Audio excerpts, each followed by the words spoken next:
Hello friends, welcome to தினசரி creation. இன்றைக்கி நம்ம ஒரு ஹெல்த்தியான ராகி அடை எப்படி செய்கிறது அப்படின்னு தான் பார்க்க போகிறோம்.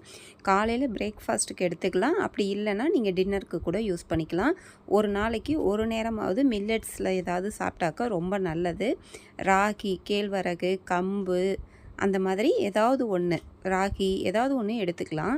நான் இன்றைக்கி ராகி அடை செய்ய போகிறேன். இன்னொரு நாளைக்கு உங்களுக்கு கம்பு தோசை, கம்பு இட்லி அதெல்லாம் எப்படி செய்கிறது, ராகி இட்லிலாம் செய்கிறதுன்னு ஃப்யூச்சரில் உங்களுக்கு அடுத்தடுத்த வீடியோஸ் நான் சொல்லி கொடுக்குறேன். இப்போது இதுக்கு பெரிய வெங்காயம் 2 வெங்காயம் கட் பண்ணியிருக்கேன், கருவேப்பிலை, கொத்தமல்லி தழை இதெல்லாம் கொஞ்சம் நிறையா பொடி பொடியாக கட் பண்ணி எடுத்துக்கோங்க. உங்கள்கிட்ட முருங்கை தழை கிடச்சிச்சின்னா முருங்கை தழை கூட எடுத்துக்கோங்க. முருங்கை இலை இருக்கும்ல, அதை எடுத்துக்கோங்க. 2 கப்பு நான் ராகி மாவு எடுத்திருக்கேன் பாருங்கள்.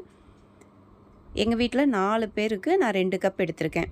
இதுலேயே நீங்கள் கேரட்டு, குடமிளகாய், அந்த மாதிரி கேபேஜ், முட்டைக்கோஸ் இந்த மாதிரி உங்களுக்கு என்ன காய் பிடிக்குமோ அந்த காயெல்லாம் சேர்த்துக்கலாம். நான் இன்றைக்கி ஒரு கேரட் துருவி போட்டுக்கிறேன்.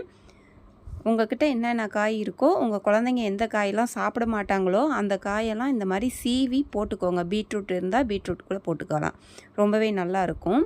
நான் முன்னாடியே காமிச்சேன் இல்லையா, 2 கப் எடுத்தது ராகி மாவு, அதுதான் இது. இப்போ இதில் நம்ம கட் பண்ணி வச்ச வெஜிடபிள்ஸ் எல்லாத்தையும் நம்ம சேர்த்துக்கலாம். உப்பு போட்டுக்கலாம். ஃபஸ்ட்டு உப்பு 1 ஸ்பூன் போட்டிருக்கேன், மஞ்சத்தூள் 1/2 ஸ்பூன், மிளகாய்த்தூள் 1 ஸ்பூன், கரம் மசாலா தூள் 1/2 ஸ்பூன் போட்டிருக்கேன், கொஞ்சம் டேஸ்ட்டு நல்லாயிருக்கும். இப்போது வெங்காயம், கேரட்டு, கருவேப்பிலை, கொத்தமல்லி போட்டிருக்கேன். என்கிட்ட முருங்கைக்கீரை இப்போ இல்லை, அதனால் நான் போடலை. உங்களுக்கு கிடைச்சாக்க முருங்கைக்கீரையும் போட்டுக்கோங்க, ரொம்ப டேஸ்ட்டாக இருக்கும். தண்ணி ஊற்றி இதை நான் மிக்ஸ் பண்ணி அந்த பதம் காட்டுறேன் பாருங்கள், அந்த பதத்துக்கு வச்சுக்கோங்க. இதை கெட்டியாக பிசைஞ்சு ஒரு சிலர் தட்டுவாங்க, அது பிகினர்ஸாக இருந்தால் தட்டுறதுக்கு கஷ்டமாக இருக்கும். சூடாக இருக்கிற தவாவில் தட்டுறது கஷ்டமாக இருக்கும். இந்த மாதிரி பண்ணினீங்கன்னா நல்லா வெந்தும் வரும் உங்களுக்கு. அதனால் இந்த மாதிரியே பண்ணிக்கோங்க. இப்போ இதை அப்படியே மொத்தமாக ஊற்றிக்கலாம். நம்ம உங்களுக்கு மெலிசாக தோசையாக வேணும்னா இன்னும் தண்ணியாக கலந்து கூட நீங்கள் பண்ணிக்கலாம். கொஞ்சம் ரவை கலந்துக்கிட்டிங்கன்னா கொஞ்சம் தண்ணியாக கலந்து கோதுமை மாவு ஏதாவது கலந்து கூட ஊற்றிக்கலாம். நான் கெட்டியாக இப்படி அடை மாதிரி செய்கிறேன், ரொம்ப நல்லாயிருக்கும். இதை சுற்றிலும் கொஞ்சம் எண்ணெய் விட்டுக்கோங்க. சென்டர்லையும் ஒரு 2-3 இடத்துல ஹோல்ஸ் போட்டுட்டு கொஞ்சம் எண்ணெய் விட்டிங்கன்னா நல்லாயிருக்கும். உங்களுக்கு ஆயில் ரொம்ப வேண்டாம் அப்படின்னா நீங்கள் ஆயில் விடாமல் கூட செய்யலாம். மூடி வச்சிட்டிங்கன்னா அது கொஞ்சம் வெந்துக்கும். அதனால் மூடி வச்சுட்டு ஒரு மீடியம் ஃப்ளேமில் வச்சு மூடி வச்சு மறுபடியும் அதை திருப்பி போட்டு இந்த மாதிரி சுட்டு எடுத்துக்கலாம். எண்ணெய் வேண்டாம் அப்படின்னு நினச்சிங்கன்னா நீங்கள் எண்ணெய் இல்லாமல் நான்ஸ்டிக்கில் அப்படியே செய்யலாம், மூடி வச்சு கூட.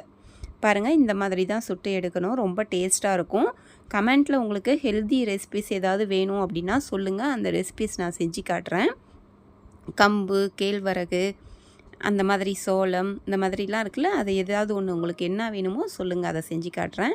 இன்றைக்கி நான் அதுக்கு ப்ரோட்டீனுக்கு பாருங்கள் எக்கு வச்சுருக்கேன். நம்ம புரத சத்தும் உடம்புக்கு வேணும், அதனால் அந்த மாதிரி பேலன்ஸ் பண்ணி சாப்பிட கற்றுக்கோங்க. இப்போ முட்டை 1 வச்சுருக்கேன், சிக்கன் குழம்பு நான் வச்சுருக்கேன். உங்கள்கிட்ட சட்னி, பொட்டுக்கடலை சட்னி, தேங்காய் போட்டு கூட அரைச்சி நீங்கள் அதை கூட சாப்பிட்டுக்கலாம். நம்ம சேனலை பிடிச்சிருந்தால் லைக் பண்ணுங்கள், ஷேர் பண்ணுங்கள், சப்ஸ்கிரைப் பண்ண மறந்துடாதீங்க. தேங்க்யூ.